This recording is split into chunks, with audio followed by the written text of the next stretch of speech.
شبیب خان صاحب کے چھوٹے بھائی اور ان دنوں مشاعروں میں ابتدائی حصے میں اپنے خوبصورت لہجے سے لوگوں کو چونکانے والے بھائی شکیل احمد صاحب سے میں گزارش کر رہا ہوں کہ ان کے حصے میں بھی 2 منٹ کا وقت ہے، تشریف لائیں اور اپنے حصے کا وقت لیں اور اپنی طرف سے اس مشاعرے میں نمائندگی پیش کریں بھائی شکیل احمد صاحب۔ السلام علیکم۔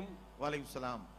تمام تعریف اس رب العزت کے لیے ہے جس نے ہمیں اپنی تمام مخلوقات میں سے ایک مخلوق جو انسان کی شکل میں بنایا اور ہماری ان تمام اغراضات کو پوری کیا جس کے ہم مستحق اور محتاج تھے۔ تو میں کچھ حمد اس رب العزت کی تعریف میں پیش کرنا چاہتا ہوں۔ ارشاد۔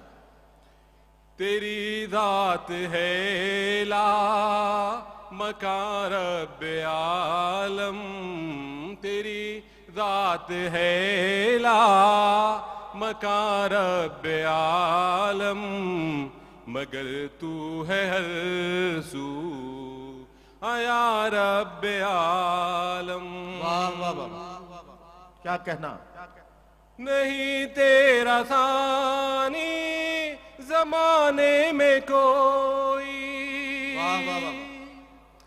نہیں تیرا ثانی زمانے میں کوئی، تو ہے خالق ان سجا رب عالم، تیری ذات ہے لا مکان رب عالم، مگر تو ہے ہر سو یا رب عالم۔ واہ واہ واہ،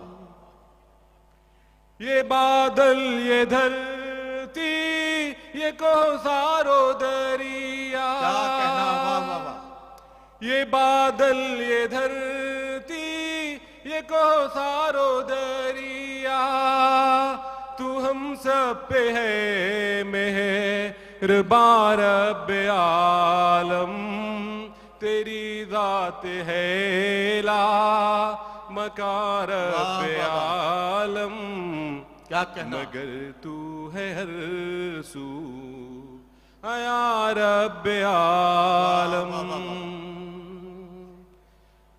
نہیں ختم ہوگی یہ نعمتوں کی بڑائی، نہیں ختم ہوگی یہ نعمتوں کی بڑائی، کہاں تک کروں میں بیان رب عالم، تیری ذات ہے لا مکان رب عالم، مگر تو ہے ہر سو